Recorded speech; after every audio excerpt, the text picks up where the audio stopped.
Bonjour à tous, je suis Tarek, je suis astrologue médium maintenant depuis une petite trentaine d'années et je viens aujourd'hui continuer avec vous les prévisions astrologiques concernant ce qu'on a appelé le Covid-19, le virus qui sévit depuis maintenant plus de 3 mois.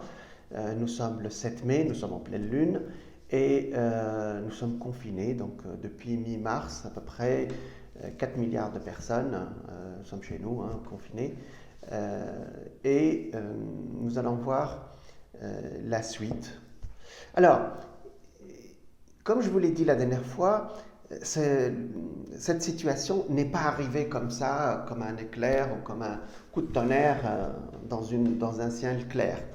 En fait, les astrologues ont prédit cette situation depuis une dizaine d'années. Il y a une dizaine d'années, nous avons calculé, tous les astrologues de Paris, cette situation. C'est-à-dire, on nous a dit qu'entre avril, mai, juin 2020, l'économie mondiale allait s'arrêter suite au passage d'une conjonction extrêmement importante qui arrive une fois tous les 250 ans entre Pluton, euh, planète de Pluto, planète de l'argent, Pluton, planète découverte en 1930, rattachée au Scorpion, un signe des transformations, pour ne pas dire de la destruction. Saturne, dieu du temps. Donc, dans la mythologie grecque, c'était un vieux monsieur qui bouffait ses enfants. C'est aussi Chronos, le dieu du temps dans la mythologie latine. Donc, c'est un peu le temps qui nous bouffe. Saturne qui représente aussi la loi. Donc, il y a Pluton qui est venu casser quelque chose et Saturne qui représente le passé, quelque chose, casser une structure du passé. La conjonction, ça aurait été plus simple si c'était seulement ça. Il y a Jupiter qui vient de s'installer dessus, à 23-24 degrés du Capricorne, signe d'hiver, signe de restriction. Et donc Jupiter quand même donne un espoir, il ouvre une porte. Alors, cela dit, cette conjonction a été rejointe par Mars, en fin mars, fin du mois de mars 2020, et c'est ce qui a fait que c'était le pic du confinement, le pic de virulence de ce virus.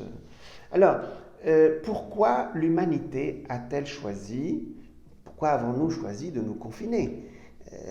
Logiquement, tous les médecins ou les scientifiques nous disent, mais attendez, c'est un virus qui ne touche que 1% de la population, 2%, 3% dans certains pays. Donc, est-ce qu'on va se confiner pour 2 ou 3% de risque chez soi? Eh bien, il se trouve que c'est ce qui est arrivé. Moi, je pense que toute l'humanité a suivi ce qu'ont fait les Chinois au début, c'est-à-dire les Chinois, quand ils se sont rendus compte en mi-janvier, fin janvier, jusqu'à fin janvier de la virulence de ce virus, ils ont immédiatement confiné la ville où il s'est déclaré, c'est-à-dire Wuhan, et, apparemment ça a marché. Effectivement, les Chinois sont habitués à ce genre de réaction, puisque depuis des siècles, c'est un pays duquel est parti plusieurs infections.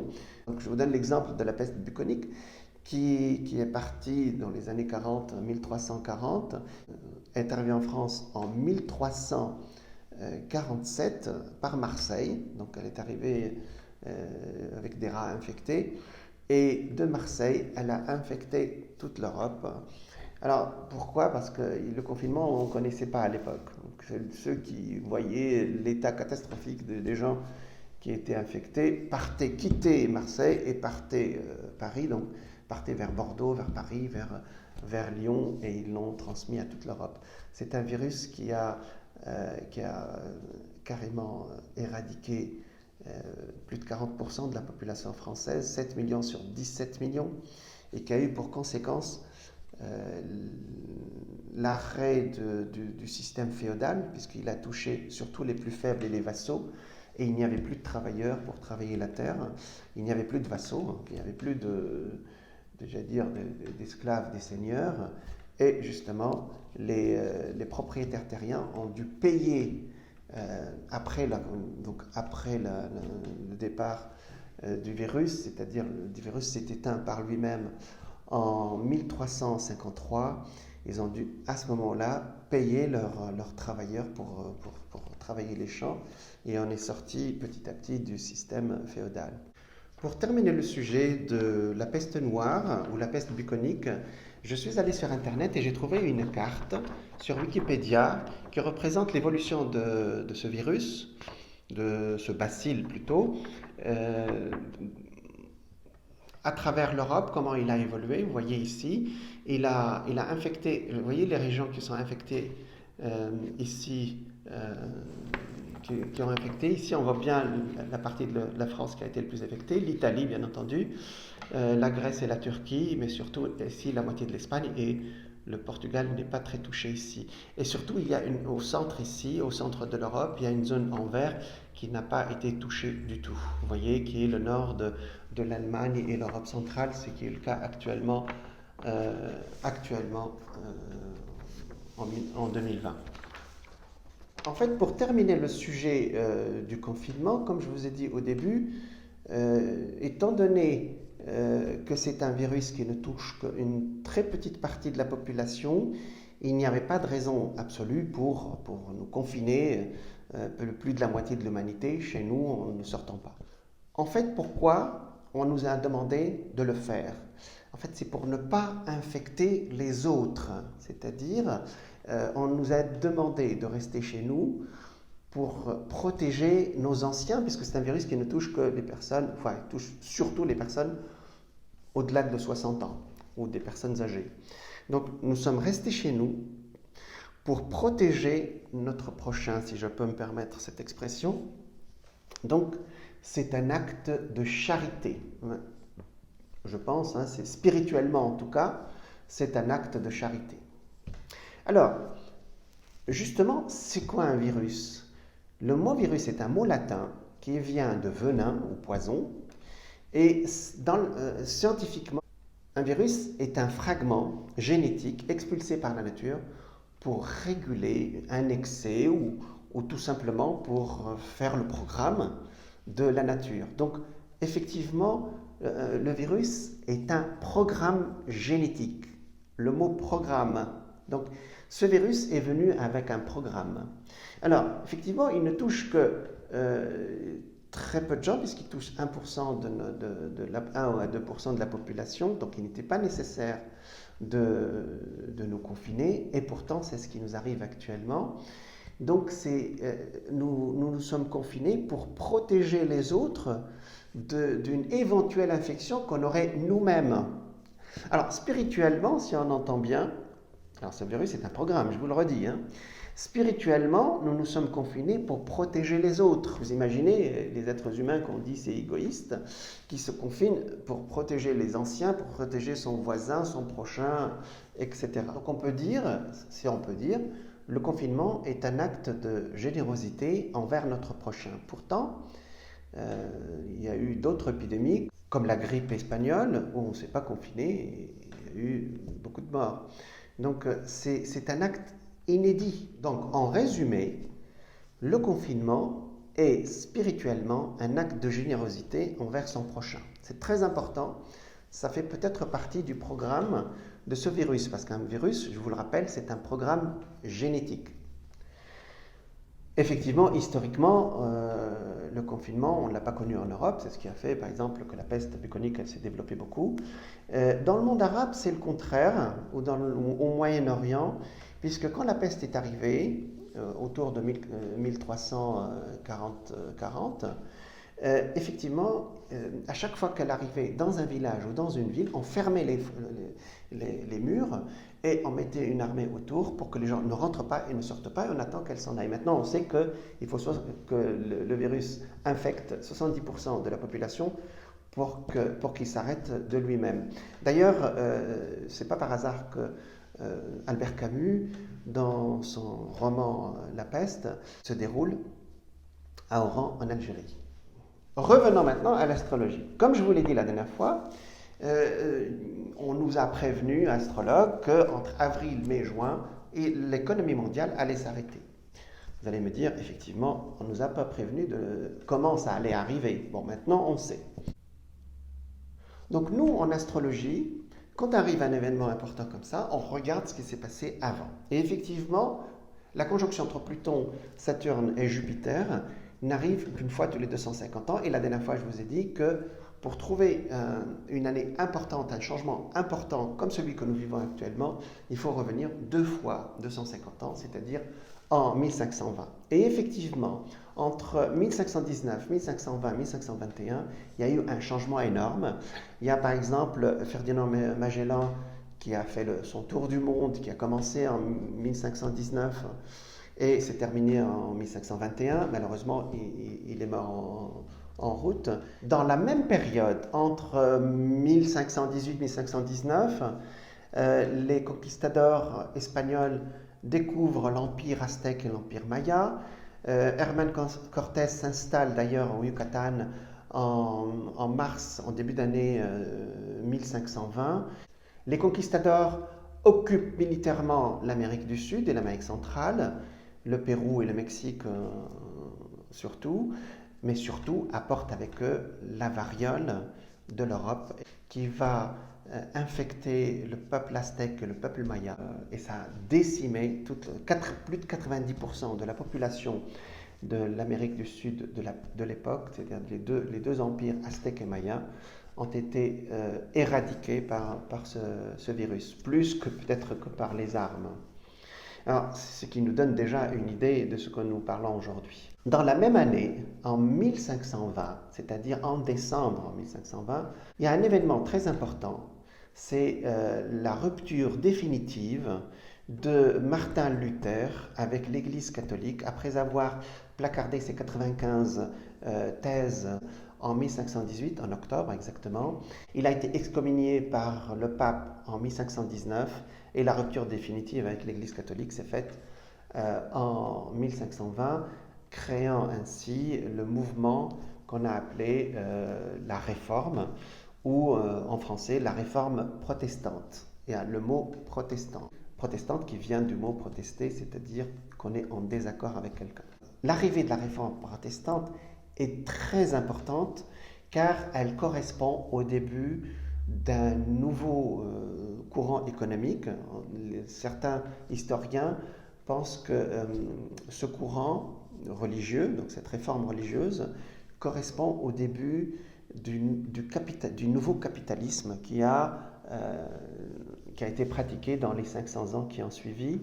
Et surtout, c'est grâce à un adepte de Martin Luther, qui est Jean Calvin, qui, après Martin Luther, a fait la différence entre l'usure et la prise d'intérêt. C'est-à-dire qu'avant Jean Calvin, on considérait que la prise d'intérêt, qui est aujourd'hui la base de la dette, si vous prenez un emprunt à la banque, vous avez un taux d'intérêt. Eh bien, figurez-vous que le christianisme interdit la prise d'intérêt, d'ailleurs comme toutes les grandes religions, comme l'islam et le judaïsme. Pour une raison très simple, c'est que quand vous empruntez de l'argent et que vous le rendez avec intérêt, la partie de l'intérêt, si vous vous empruntez 100 euros et que vous rendez par exemple 110 euros, on enlève l'inflation, le taux d'inflation de 3%, et le reste, c'est quoi? Donc, on vous fait payer le temps où l'argent est resté chez vous. Par exemple, si vous empruntez sur 1 mois ou 2 mois, on vous fait payer ce qui ne vous appartient pas. C'est-à-dire, on vous fait payer le temps. Or, le temps, personne ne sait ce que c'est, et surtout, il y a, par exemple, chez les musulmans, on dit « n'insultez pas le temps, car le temps, c'est Dieu ». Donc, d'une transaction bassement matérielle, on est passé au blasphème. Jean Calvin, il va séparer ou différencier la prise d'intérêt excessive, qui est l'usure, et la prise d'intérêt raisonnable. Alors, il donne l'exemple de le prêt à la consommation, c'est son terme à lui, qui est un prêt qui n'est pas productif, puisque c'est fait pour consommer. Donc, il ne doit pas y avoir d'intérêt dessus. Et le prêt d'entreprise, c'est son terme à lui, qui lui génère une richesse et où il est logique de prendre un intérêt qui est raisonnable. C'est son mot aussi à lui. Alors, 5 siècles après, tout le monde n'est pas raisonnable. Effectivement, la prise d'intérêt aujourd'hui, surtout les intérêts, ce qu'on appelle les intérêts cumulés. Vous savez, en 2008, ce qu'on a appelé la crise des subprimes, des gens pauvres de classe moyenne ont acheté leur maison en prenant un crédit. Et entre juin et septembre 2008, le taux d'intérêt a explosé. Ils se sont retrouvés avec l'emprunt qu'ils devaient rembourser 1000 dollars par mois, s'est retrouvé avec 2000, 3000 dollars. Et là, on est passé de l'intérêt raisonnable à l'intérêt excessif. Et on a dit que c'était la faute des pauvres, puisque ce sont eux qui n'ont pas eu la possibilité de payer. Ce qui est complètement faux, bien entendu. Au Brésil, par exemple, aujourd'hui, vous pouvez emprunter de l'argent à 4 à 5%, ce qui veut dire qu'au bout d'une année, vous allez avoir un taux d'intérêt de 70%. Si ce n'est pas de l'usure, moi je n'y comprends rien. Alors, vous allez me poser la question, pourquoi j'ai sauté 2 fois 250 ans? J'aurais pu m'arrêter il y a 250 ans.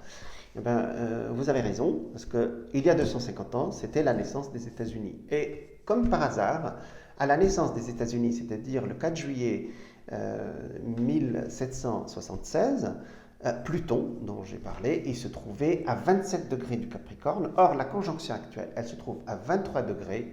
Et à 3 degrés, nous considérons que c'est une conjonction. Donc Pluton, rappelez-vous, Pluton, c'est une planète de destruction pour reconstruire. Et effectivement, les États-Unis sont rentrés actuellement 250 ans après. Nous avons Pluton qui va s'installer sur lui-même dans les 2 ans qui suivent à partir de maintenant. Et destruction, je ne sais pas, c'est détruire le système pour reconstruire un autre système. Et nous avons un agent ou un vraiment accélérateur de cette destruction, c'est M. Donald Trump, qui est né un 14 juin 1946, qui est Gémeaux ascendant Lion au dernier degré et qui est venu, j'allais dire, accélérer ce changement, pour ne pas dire cette destruction. Il n'a pas été prévu qu'il soit réélu en 2020. Et ça, je vous ferai une vidéo entière sur ce monsieur. Et je vous le dis dès maintenant, entre le Covid et Trump, c'est Trump qui est beaucoup plus dangereux que le virus.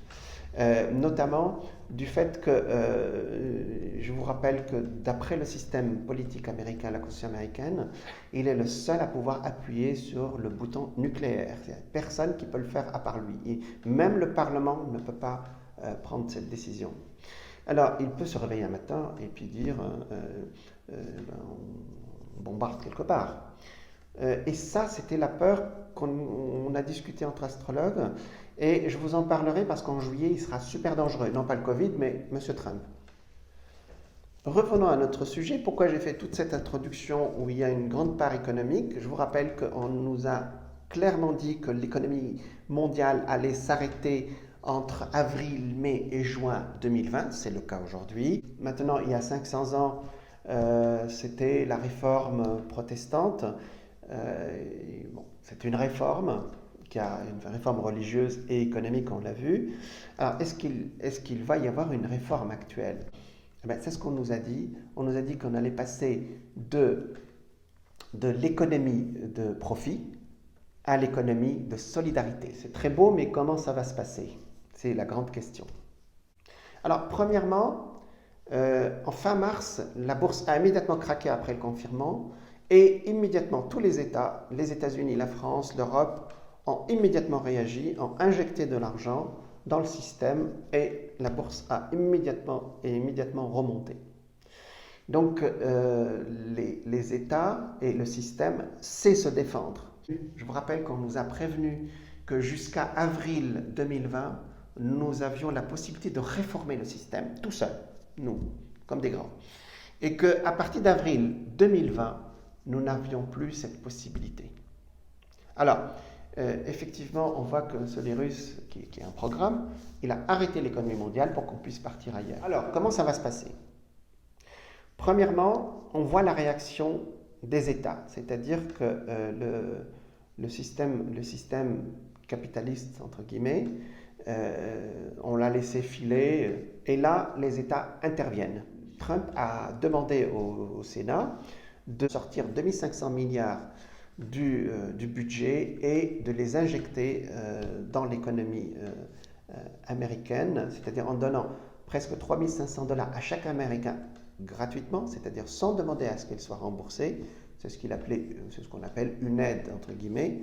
Mais vous imaginez M. Trump qui ne donnerait pas un centime au clochard qui est en dessous de sa tour, qui se permet de distribuer 3 500 $ par famille pour chaque Américain, sauf une partie de la population aux États-Unis, qui est celle des personnes sans papier et et certaines personnes qui ne sont pas inscrites au système.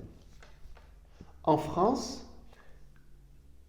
l'État français a immédiatement donné une garantie de 100 milliards et Emmanuel Macron a dit coûte que coûte, on va injecter de l'argent. Donc les peuples d'Occident vont recevoir des aides de leurs États, qui vont leur permettre de passer la crise. Et c'est la première fois dans l'histoire que le système capitaliste injecte de l'argent sans demander qu'on le rembourse. En 1929, par exemple, l'État américain a laissé les chefs d'entreprise, les travailleurs se dépouiller, faire faillite et se retrouver à la rue, par exemple. Voyez ? Et c'est Roosevelt qui, dans le début des années 30, a donné du travail à tout le monde, son grand deal, ce qu'il appelait, pour faire repartir l'économie. Donc vous avez compris que pour que l'économie reparte, l'État doit intervenir. Mais vous savez, le système financier est très intelligent. En 2008, quand les banques ont eu des pertes énormes, ils se sont adressés à l'État pour qu'il pioche dans l'argent du contribuable pour les sortir de là. Actuellement, nous avons une bizarrerie en 2020, c'est qu'on n'entend pas parler des banques. C'est les chefs d'État et les gouvernements qui agissent, mais eux, on ne les entend pas du tout. Or, on nous a dit depuis des années qu'à partir d'avril, mai, juin, les banques vont avoir un problème. C'est-à-dire, on nous a dit, on va avoir un problème systémique. C'est-à-dire que le système est basé sur la dette et si les gens ne peuvent plus payer leur remboursement, les banques vont imploser. Ça, c'est grave. C'est-à-dire que l'argent ne sera pas perdu par les banques, mais elles vont limiter les transactions bancaires ou économiques. Alors, c'est ce qu'on nous a dit depuis des années. Pour le moment, ce n'est pas le cas. Mais d'après les prévisions qu'on a, à partir de juillet-août 2020, surtout en juillet et début août, ça va chauffer puisqu'il y a Mars qui va se décaler vers le Bélier et il va faire un carré avec la fameuse conjonction dont je vous ai parlé entre Pluton, Saturne et Jupiter. Donc c'est la période où il y aura vraiment un gros problème économique qui va obliger les États, encore une fois, à intervenir. Et là, l'astrologie nous dit quelque chose d'assez étonnant. C'est qu'il n'y a pas, comme on nous dit actuellement, un deuxième retour des virus, mais plutôt, effectivement, en septembre, octobre, novembre, la même conjonction va se refaire par le système des rétrogradations. C'est-à-dire que les planètes vont bouger, avancer, et puis revenir sur leur pas. Alors, une planète ne revient jamais sur ses pas, bien entendu. C'est en fait la circulation des planètes à l'équateur de notre Soleil. C'est comme quand vous êtes sur une autoroute. Si vous dépassez une voiture, vous avez l'impression que la voiture à côté, elle recule. Mais en fait, elle ne recule pas, c'est vous qui roulez trop vite. C'est pareil pour les planètes. Quand nous, on roule trop vite dans l'espace, les planètes, on a l'impression qu'elles reculent. Alors, c'est exactement ce qui va se passer entre septembre, octobre et novembre. Donc, la conjonction va se refaire. Et bizarrement, cette conjonction-là, quand on regarde quand est-ce qu'elle s'est faite la dernière fois au XXe siècle, dans les périodes, vous savez, les périodes graves du XXe siècle, on trouve qu'elle s'est faite dans un autre signe, en 1915, et c'est la période où l'État américain a donné de l'argent aux belligérants de la Première Guerre mondiale, l'Allemagne, la France et l'Angleterre, et à partir de 1917, il a uniquement injecté de l'argent pour la France et l'Angleterre. Vous savez qu'après la Première Guerre mondiale, c'est à cause de ces emprunts que l'Allemagne s'est complètement effondrée. Mais ce n'est pas notre sujet. Le deuxième passage de cette conjonction, c'est-à-dire la même conjonction, la deuxième conjonction du XXe siècle, c'est-à-dire entre Pluton et Saturne, est arrivée en 1947 avec le plan Marshall, le plan George Marshall, du nom de secrétaire d'État américain, qui a effectivement demandé au gouvernement américain d'investir et de donner des prêts au gouvernement européen.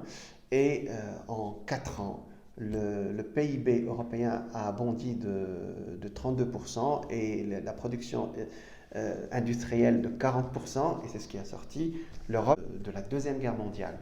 Alors, quand cette conjonction va se refaire entre septembre, octobre, novembre, nous aurons besoin et c'est ce qui va arriver, d'un plan Marshall que les États, ici en Europe, ça je n'en ai aucun doute, vont installer.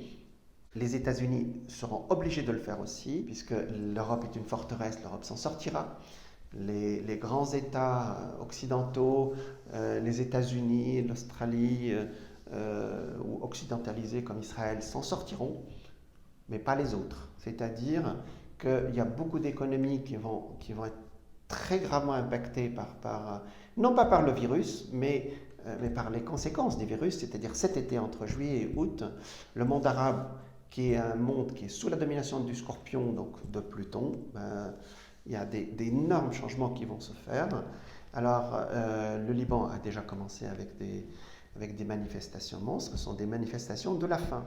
Les gens se disent c'est atroce comme dilemme.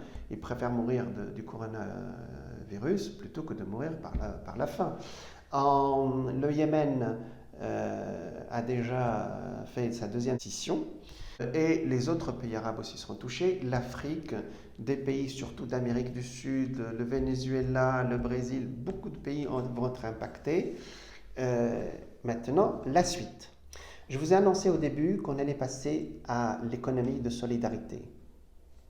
Les États, que ce soit en Europe ou ailleurs, seront obligés d'accorder une sorte d'allocation à fonds perdu, ce qu'on a appelé le revenu universel ou le revenu de base, à leurs populations les plus touchées pendant au moins 1 an. Alors bizarrement, cette allocation va être, ou cette aide, c'est une aide à fonds perdu, les États ne vont pas récupérer leur argent. Cette aide, elle va tellement bien marcher qu'on va la perpétuer après en 2022-2023.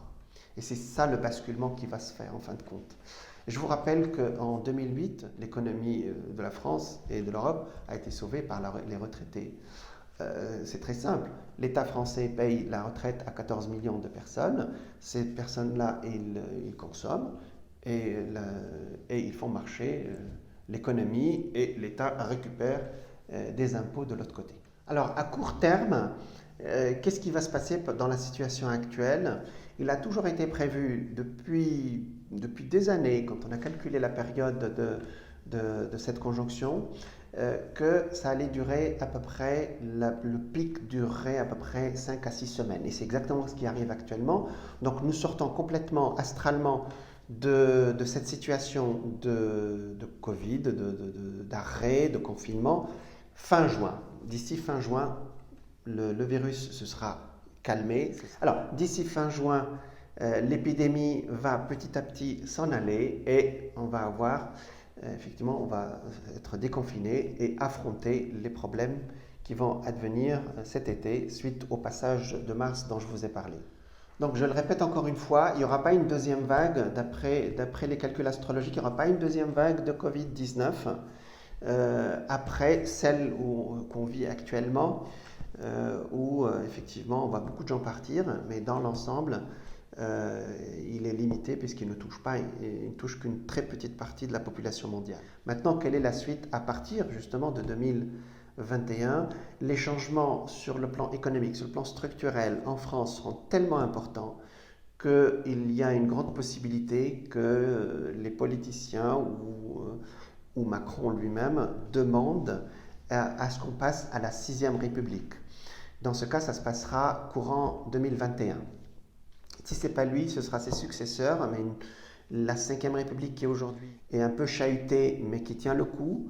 Mais on va passer, les changements sont tellement profonds qu'on ne peut pas garder le système actuel. En 2022, nous allons bénéficier de la conjonction Jupiter-Neptune. Et effectivement, il va y avoir un frémissement qui va nous permettre petit à petit de sortir de 2 ans de difficultés. À partir de 2023, il y aura des découvertes technologiques tellement importantes que ça va changer notre civilisation. Ça va être entre 2023 et 2024. Et à partir de 2025, des aspects exceptionnellement positifs vont s'installer dans notre ciel et on va voir la période de prospérité la plus importante presque de l'histoire de l'humanité entre 2025 et 2031.